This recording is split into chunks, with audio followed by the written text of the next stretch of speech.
जय हिंद दोस्तों अमेरिका।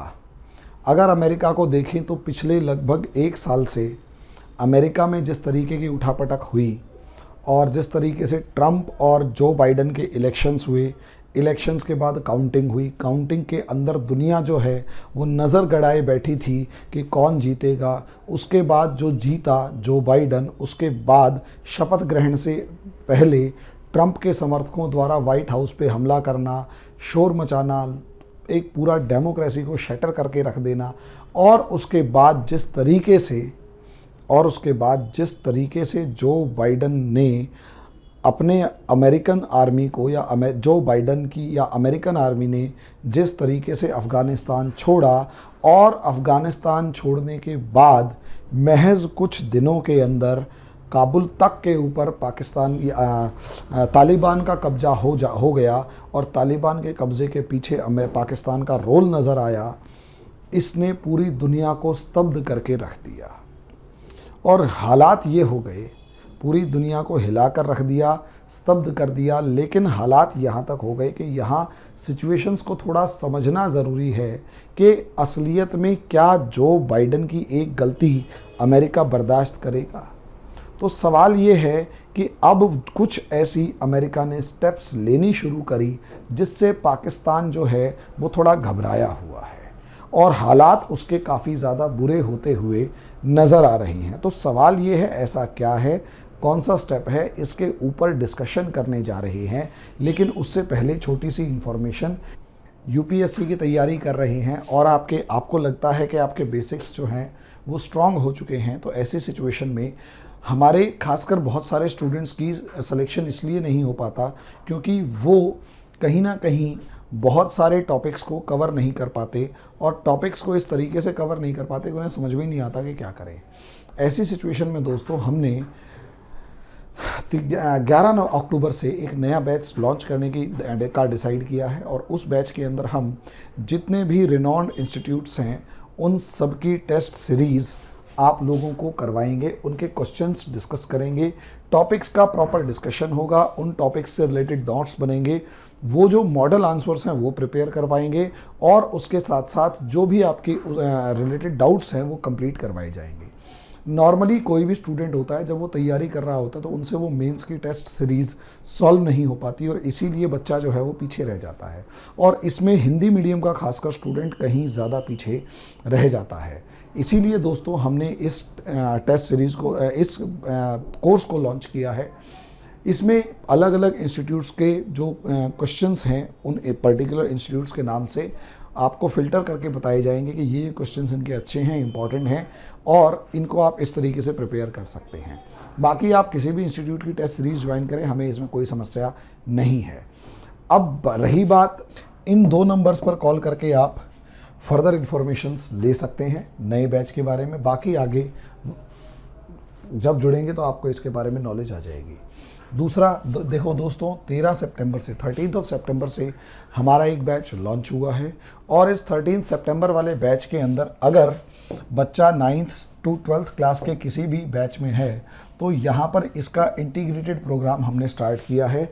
इस इंटीग्रेटेड प्रोग्राम के मीन्स ये है कि अगर बच्चा 9th 10th 11th 12th class में है तो NCERT अगर सॉल्व करना चाहता, मतलब बच्चा स्कूल में पढ़ रहा है और NCERT करना चाहता है, NCERT कर रहा है या स्टेट बोर्ड की कोई भी बुक पढ़ रहा है, लेकिन उसकी अप्रोच, उसमें टैलेंट तो यूपीएससी क्रैक करने का है लेकिन अप्रोच उस लेवल पर डेवलप नहीं हुई है, तो इसी NCERT को उस अप्रोच के साथ पढ़ा दिया जाएगा ताकि उस बच्चे का स्कूल में भी कोई नुकसान ना हो और यूपीएससी की प्रिपरेशन अभी से स्टार्ट हो जाए। 1 घंटे की डेली क्लास होगी और बहुत ही बेसिक यानी 500 रुपीज़ पर मंथ की इसमें हमने फ़ीस रखी है। इसलिए आप जल्दी से जल्दी इस बैच को ज्वाइन कीजिए, कांटेक्ट कीजिए, ज्वाइन कीजिए और जैसे भी हो इन 2 नंबर्स पर कॉल कर। अब आ जाते हैं दोस्तों टॉपिक के ऊपर। टॉपिक है अमेरिका। अमेरिका ने जिस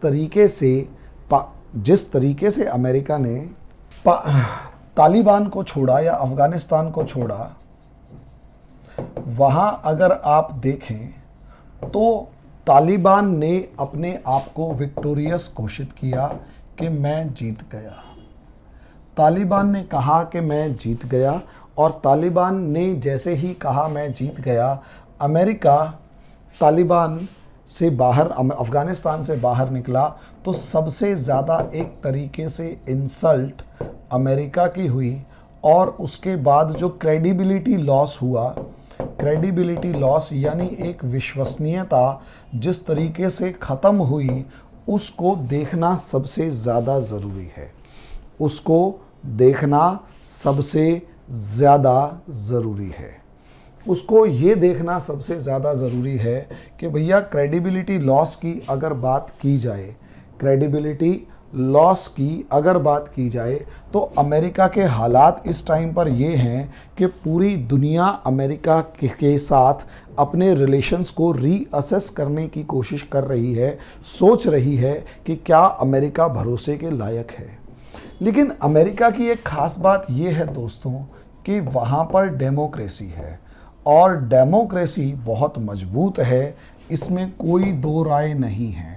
लेकिन उससे ज़्यादा बड़ी ख़ास बात ये है कि अच्छा, डेमोक्रेसी की सबसे बड़ी जो ब्यूटी होती है, डेमोक्रेसी की जो सबसे बड़ी ब्यूटी है वो है प्रेजेंस ऑफ अपोजिशन, विपक्ष का होना। सबसे बड़ी डेमोक्रेसी की सबसे बड़ी ब्यूटी क्या है? विपक्ष का होना, प्रेजेंस ऑफ अपोजिशन, यानी विपक्ष का होना। अब यहाँ पर विपक्ष अगर मौजूद है, यहाँ पर विपक्ष अगर मौजूद है तो यहाँ विपक्ष सवाल तो करेगा, प्रेसिडेंट से सवाल करेगा।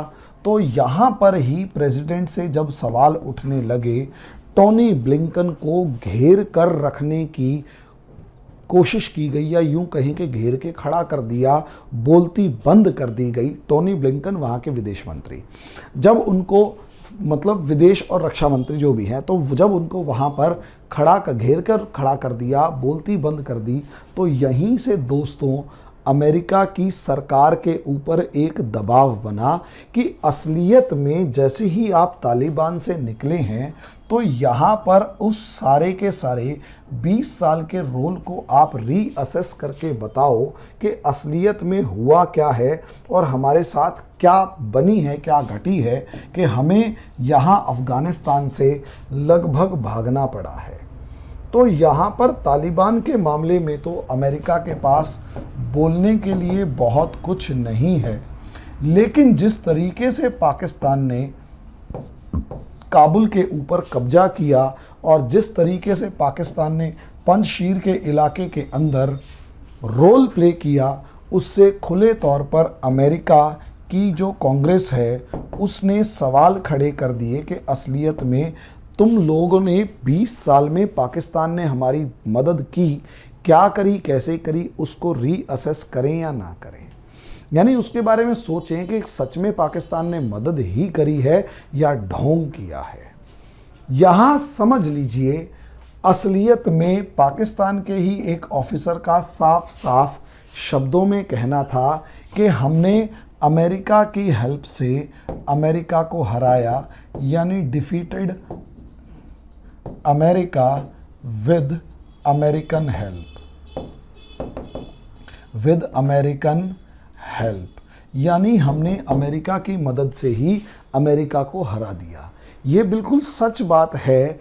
पाकिस्तान इकलौता ऐसा देश है जिसके ऊपर अमेरिका ने शुरू से भरोसा किया, और मज़े की बात यह है या तो अमेरिकन्स अपने प्रॉफिट और दूसरी सब चीज़ों में इतने ज़्यादा अंधे हो गए कि उन्हें आस्तीन का सांप नज़र नहीं आया कि जिसे वो दोस्त समझ रहे हैं वही असलियत में आस्तीन का सांप है, और वही बार बार भेस बदल के तालिबानियों के साथ भी आपके साथ भी डील कर रहा है।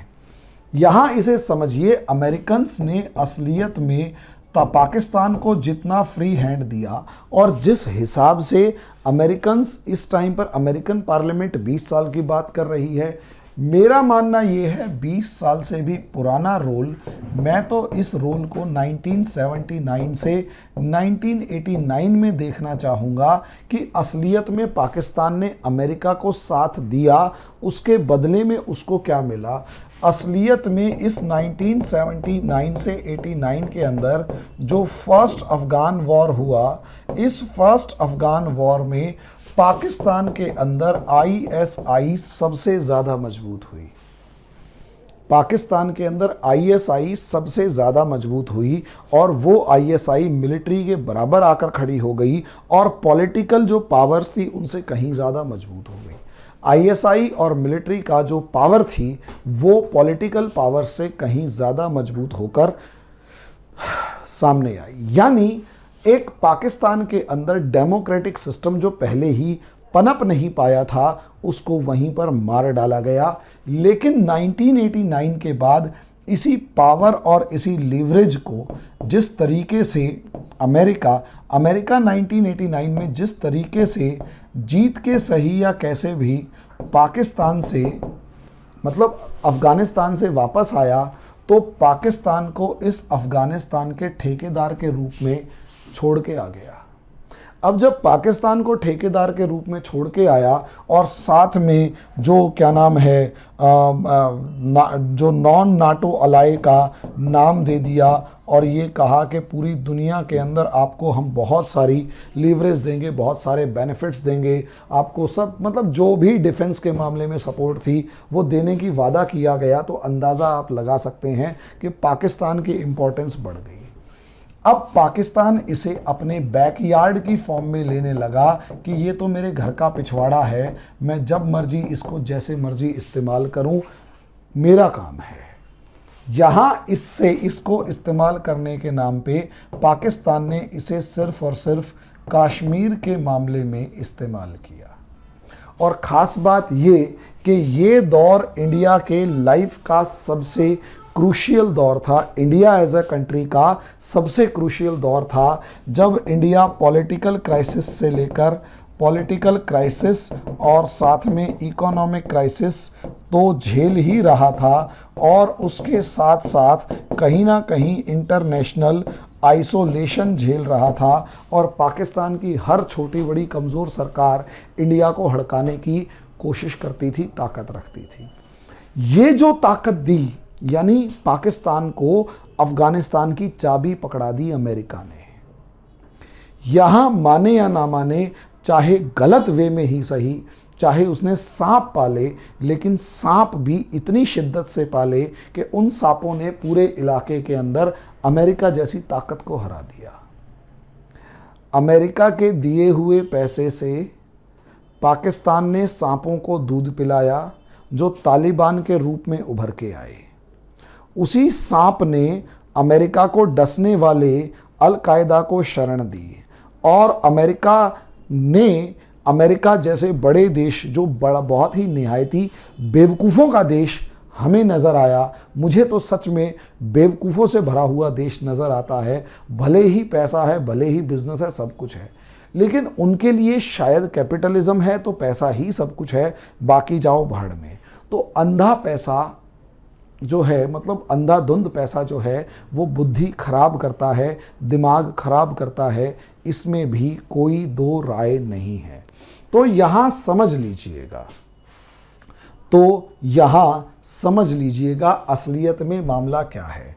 यहाँ समझना ये है कि अमेरिका ने पाकिस्तान को लीवरेज दी, पाकिस्तान ने सांप पाले, सांपों को दूध पिलाया और सांपों को दूध अमेरिका के दिए हुए पैसों से ही पिलवाया और उन सांपों का ट्राई किया इंडिया को काटने में। इंडिया के अंदर 10 साल तक इंसर्जेंसी अपने पीक पर थी और तालिबान अफ़गानिस्तान पे कब्जा किए रखा। अमेरिका को इस चीज़ का होश तब आया जब अमेरिका इन्हीं सांपों ने इसी पाकिस्तान के पाले हुए सांप ने अल कायदा को सपोर्ट किया और अल कायदा को अपने यहाँ शरण देके सपोर्ट किया और अमेरिका को यहाँ दोबारा से हमला करना पड़ा। जब अमेरिका यहाँ हमला करता है तो अमेरिका जैसे बेवकूफ़ देश को दोबारा देखिए, उसे पूरी दुनिया के अंदर दोबारा से पाकिस्तान नज़र आया और ये कहा कि तालिबान से लड़ने में हमारी मदद कीजिए। मुझे आज तक एक बात समझ में नहीं आई कि क्या अमेरिकन्स को ये बात पता नहीं कि तालिबान ने ही तो इस सांप को पाल रखा है और अगर पाकिस्तान चाहे तो इस तालिबान को यहीं ख़त्म कर सकता है, या पाकिस्तान तालिबान से लड़ने की जगह पाकिस्तान पे दबाव बनाया जाए कि भैया तू इनको मना और अलकायदा को हमारे हवाले कर। लेकिन अमेरिका, यहाँ मुझे थोड़ी सी अमेरिका के अंदर गड़बड़ नज़र आती है, क्योंकि यहाँ अमेरिका का जो कैपिटलिज्म है, उस कैपिटलिज्म के अंदर जो वेपन इंडस्ट्री है, जो हथियार बनाने वाली इंडस्ट्री हैं, वो वेपन इंडस्ट्री डोमिनेट करती हुई नज़र आती हैं। असलियत में इस दुनिया के सबसे बड़े वॉर मॉन्गर्स जो हैं, ये वेपन इंडस्ट्री हैं, हथियारों के जो उत्पादन करता है, हथियार उद्योग के मालिक हैं, ये हैं। भाई लड़ाई होगी तभी तो हथियार बिकेंगे, लड़ाई ही नहीं होगी तो ना तो नए हथियार खरीदे जाएंगे ना हथियार बिकेंगे। तो इन हथियार कंपनियों का धंधा तो युद्ध से चलेगा, और ये दुनिया का सबसे बड़ा इंडस्ट्री है, या अमेरिका का सबसे बड़ा इंडस्ट्री है। सबसे बड़ी बड़ी कंपनियां अमेरिका की वेपन इंडस्ट्री से बिलोंग करती हैं। मुझे ऐसा लगता है कि कोई भी अमेरिकन गवर्नमेंट हुई, उस अमेरिकन गवर्नमेंट के ऊपर ये कंपनीज हमेशा दबाव बनाती हैं कि आप कोई ना कोई युद्ध करो, किसी ना किसी युद्ध में शामिल हो। तो यहीं अमेरिका ने यहाँ इस अफ़गानिस्तान के अंदर युद्ध में शामिल होने का निर्णय लिया, वरना केवल और केवल पाकिस्तान के ऊपर अल्ट्रा लेवल प्रेशर क्रिएट करके तालिबान को मनाया जा सकता था और अलकायदा को पकड़ा जा सकता था। लेकिन ऐसा नहीं हुआ, कारण उसके पीछे ये वेपन इंडस्ट्रीज़ का शक हमेशा गहरा रहेगा, इस चीज़ की कोई दो राय नहीं है। लेकिन पाकिस्तान की डिप्लोमेसी, मज़े की बात यह है, अमेरिका उस टाइम पर ऐसा कर सकता था 2001 में, क्योंकि ना तो चाइना इतना ज़्यादा ताकतवर हुआ था कि अमेरिका को खुले तौर पर तीसरे देश के मामले में आंखें दिखा सके, ना ही रशिया इतना ताकतवर बचा था कि वो अमेरिका को आज के पुतिन की तरह आंखें दिखा सके, और बाकी दुनिया में कोई देश ऐसा आज तक नहीं है जो अमेरिका को इस भाषा में जवाब दे सके। वो एक ऐसा दौर था कि अमेरिका किसी को आंख दिखा दे, हड़का दे, तो वो देश वहीं अपनी पैंट गीली कर दे। यूनिपोलर वर्ड था भाई। लेकिन मुझे यहाँ पर शक है इस वेपन इंडस्ट्री का, जिसने अमेरिका को भड़काया कि जाओ और हमला करो। उसके बाद अमेरिका सरकार के ऊपर सबसे बड़ा शक बेवकूफ़ी के बेवकूफ़ों की सरकार किस तरीके से कि 2008-9 के आसपास, 2007 से लेकर 2009 के आसपास अगर आप देखो तो मुल्ला बरादर जैसे बहुत सारे कम रेडिकल तालिबानी नेता अमेरिका के साथ एक पीस डायलॉग करना चाहते थे। मज़े की बात, जब मुल्ला बरादर पीस डायलॉग करने की बात शुरू कर रहा था, तो 2010 में पाकिस्तानी ISI ने इसे पकड़ा और जेल में डाल के टॉर्चर किया, क्योंकि यहाँ पाकिस्तान असलियत में मज़े से अमेरिका से पैसे वसूल रहा था, बिलियंस ऑफ डॉलर ले रहा था। वो क्यों चाहेगा अमेरिका वालों से पैसे लेके अमेरिका उसको पैसे देता रहे? क्यों चाहेगा कि भैया अमेरिका उसको पैसा देना बंद करे? मज़े आ रहे हैं। तो अमेरिका जैसा बेवकूफ़ देश, या अमेरिका की जो बेवकूफ़ सरकार, ये समझ नहीं पाई कि या तो आप पीस से बात तो करो एक बार, कि भाई अगर जो बात कर रहा है बात भी करते रहो, लड़ते भी रहो। इंडियन गवर्नमेंट भी तो कई बार ऐसा करती है, नक्सलाइट से लड़ती भी रहेगी, बात भी करती रहेगी। नॉर्थ ईस्ट के लोग हैं, इनसे भी लड़ती भी रहेगी, बात भी करती रहेगी। जब वो हथियार उठाते हैं तो गोली मार देते हैं, नहीं तो बात तो कर ही रहे हैं। वो बातचीत जो लगभग 2019 में शुरू हुई, अगर वो बातचीत 2008 या 9 में शुरू हो जाती तो अमेरिका इतना ज़्यादा डिसास्टर फेस नहीं कर रहा होता जितना अब फेस किया। यहाँ एक तो अमेरिका ने ईगो बना रखी थी, दूसरा पाकिस्तान ये जानता था कि अमेरिका अपनी ईगो के चलते अफ़गानिस्तान से जल्दी से निकलेगा नहीं, और जब तक वो, और अमेरिकन गवर्नमेंट के ऊपर प्रेशर ये कि ओसामा बिन लादेन को मारे बगैर आप नहीं निकल सकते, ओसामा बिन लादेन को मारे बगैर आप यहाँ से नहीं निकल सकते। और मज़े की बात, ओसामा बिन लादेन कहाँ फंसा हुआ है? अमेरिका में, सॉरी तालिबान, पाकिस्तान के अंदर। खास बात ये कि 2013 के आसपास ओसामा बिन लादेन मरने के बाद भी अमेरिका ने पाकिस्तान को कभी क्रिटिसाइज इसलिए ही नहीं किया, कभी क्रिटिसाइज नहीं किया कि यार आपके यहाँ ओसामा बिन लादेन मरा तो तुम इसके बारे में क्या कहोगे। ऊपर ऊपर से जो भी, लेकिन तालिबान पाकिस्तान के साथ इनके रिलेशंस बहुत अच्छे शुरू से रहे। और ये ओबामा की जो गवर्नमेंट थी उसके अंदर ये जो बाइडन थे, ये जो वाइस प्रेसिडेंट होते थे, इसे तो हिलाल पाकिस्तान नाम का सेकंड जो ऑनर है, पाकिस्तान का सेकंड हाईएस्ट ऑनर ये दिया गया। और बाइडन के तो पाकिस्तान से इसीलिए तो बहुत गहरे संबंध माने जाते हैं, शायद उसका एहसान उतार रहा। अमेरिका को जोंक की तरह चूस के फेंक दिया और अमेरिका को इस पाकिस्तान ने एक ऐसे युद्ध में उलझाए रखा जो कि अमेरिका कब का जीत जाता अगर इसका दोस्त पाकिस्तान ना होता। अमेरिकन्स को 20 साल तक, अमेरिका की संसद को 20 साल तक ये बात इनकी बुद्धि में नहीं बैठी कि असलियत में सबसे बड़ा सांप वही है जो तुम्हारे आस्तीन में है और जो तुम्हारे से जो तुमसे पैसा लेके इसी पैसे का इस्तेमाल तुम्हें कमज़ोर करने के लिए कर रहा है। और उसके चाइना से हिस्टोरिकल रिलेशंस, यानी जब से चाइना और पाकिस्तान बने हैं तब से इन दोनों के रिलेशंस चल रहे हैं और चाइना आपके एंटी होता जा रहा है। इस चीज़ को अमेरिकन्स क्यों नहीं समझ पाए, मुझे आज तक इस चीज़ के पता नहीं, या मैं ये कह रहा हूँ कि उनकी बुद्धिमत्ता, इनके इंटेलेक्ट लेवल के ऊपर अक्सर मैं क्वेश्चन मार्क उठाने की कोशिश करूँगा, क्योंकि उन लोगों को इतनी सी बात समझ में नहीं आई। भाई आपका दुश्मन आपके भाई के घर में भी है तो आप अपने भाई से भी नफरत करोगे कि मेरा दुश्मन तेरे घर में मिला, कम से कम उसको क्रिटिसाइज़ करोगे, कम से कम उसको फाइनेंशियल हेल्प देनी बंद कर दोगे अगर वो आपकी फाइनेंशियल हेल्प के ऊपर जिंदा है। लेकिन अमेरिकन्स ने ऐसा कुछ भी नहीं किया।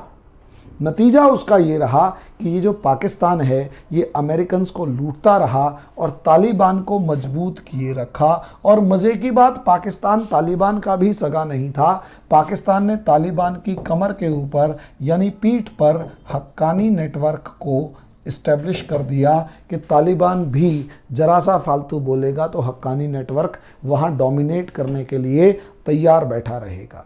और ये पाकिस्तान की स्ट्रेटेजी देखिए कितनी ज़बरदस्त थी। हाँ, मेरे मुंह से इस टाइम पर तारीफ़ निकल रही है क्योंकि मैं बुराई करना चाहता हूँ अमेरिका की। पाकिस्तान भी जो सांप पाल रहा है उसका बुरा दौर कब शुरू होगा वो हो चुका है, वो मैं आगे बताऊँगा। लेकिन ये रियलिटी है। तालिबान जो है उसकी कमर पे हक्कानियों को बिठा रखा है। यानी अमेरिका ये समझ नहीं पा रहा कि जिस $5 बिलियन का इनाम आपने हक्कानी के ऊपर रखा हुआ है वो भी पाकिस्तान का ही पाला हुआ सांप है। अब 20 साल बाद इनकी यूएस कांग्रेशियल हियरिंग शुरू होती है, इन्होंने कभी इस चीज़ पे डिस्कस ही नहीं किया। क्या बुद्धि है यार तुम्हारी? वो इसलिए क्योंकि इनकी बुद्धि के ऊपर ये जो वेपन इंडस्ट्रीज़ की जो कंपनियां हैं उन्होंने करोड़ों डॉलर्स के गिफ्ट पैकेजेस या दूसरी चीज़ें रख रखी होती हैं। और ये जो करोड़ों डॉलर्स के जो पैकेजेस हैं ये संसद में सवाल उठाने ही नहीं देते।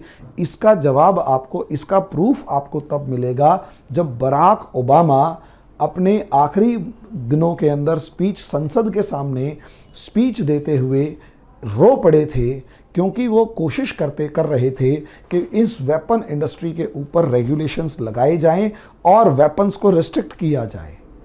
लेकिन वेपन इंडस्ट्री के डोमिनेंस के अंदर यूएस पार्लियामेंट ने वो कानून पास नहीं किया और वही बराक ओबामा रोते हुए नजर आए और उन्होंने पार्लियामेंट में खड़े होकर कहा था कि एक ना एक दिन आएगा जब अमेरिका इन हथियार कंपनियों के चंगुल से निकलेगा। इस चीज़ को आप समझिए, जब अमेरिका का प्रेसिडेंट रो पड़े तो इन हथियार कंपनियों की ताकत आप समझ सकते हैं। यानी एक तरफ देश को खोखला करने वाली ये हथियार कंपनियां, आज भी तो अमेरिकन्स यही नारा लगा रहे हैं ना कि benefit of 1% at the cost of 99%। अबे मूर्खों, तुम्हें इतना सा समझ में नहीं आया कि 1% की आप बात आज कर रहे हो, ये पहले दिन से शुरू हो जाना चाहिए था। लेकिन जैसे हमारे देश में होता है ना दोस्तों, जैसे हमारे देश में होता है, इमोशंस के ऊपर इलेक्शन लड़े जाते हैं, अमेरिका के अंदर भी 9/11 के अटैक के बाद जो इमोशंस डेवलप हो रहे थे, पूरे इलेक्शंस उसके ऊपर लड़े गए। जो इमोशंस डेवलप हो रहे थे, पूरे इलेक्शंस उसके ऊपर लड़े गए। नतीजा क्या? अमेरिका 20 साल तक एक ऐसे युद्ध में उलझा रहा जो शायद वो 1 या 2 साल में जीत सकता था, लेकिन उस लड़ाई का बेनिफिट या तो इस वेपन इंडस्ट्री को मिला या फिर ऑनलाइन इंडस्ट्रीज को मिला, जैसे गूगल, फेसबुक वगैरह, बिलियंस ऑफ डॉलर्स उन्होंने भी कमाए। और तीसरा सबसे बड़ा फायदा पाकिस्तान को मिला, पाकिस्तान को मिला। अब यूएस पाकिस्तान का क्या उखाड़ सकता है? क्लियर वर्ड्स में अब यूएस को 20 साल बाद होश आया कि पाकिस्तान ने हमें लूट लिया और पाकिस्तान से रिलेशंस को अब हमें दोबारा से रीअसेस करना पड़ेगा। देखो दोस्तों, अगर पाकिस्तान से रिलेशंस को अमेरिका रीअसेस करने की सोच भी रहा है तो आज ये पाकिस्तान का कुछ नहीं उखाड़ सकता।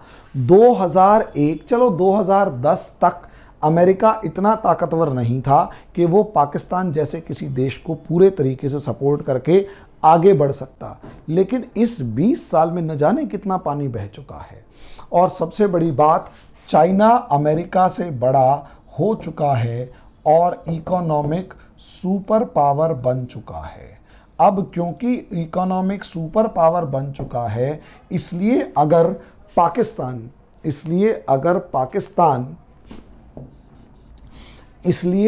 पाकिस्तान को अमेरिका नाराज़ भी कर देता है और उसके कोई बहुत सारे दूसरे सेक्शंस को या उस पर रिस्ट्रिक्शंस लगा भी देता है, तो पाकिस्तान को आज के अफ़गानिस्तान के हालात को हैंडल करने के लिए चाइना जो है वो फाइनेंशियल हेल्प देने के लिए तैयार है। और इस मामले में पाकिस्तान की पॉलिसी सही प्रूव हुई है कि अब अमेरिका को यहाँ तब तक उलझाए रखो जब तक अमेरिका की पॉकेट खाली ना हो जाए।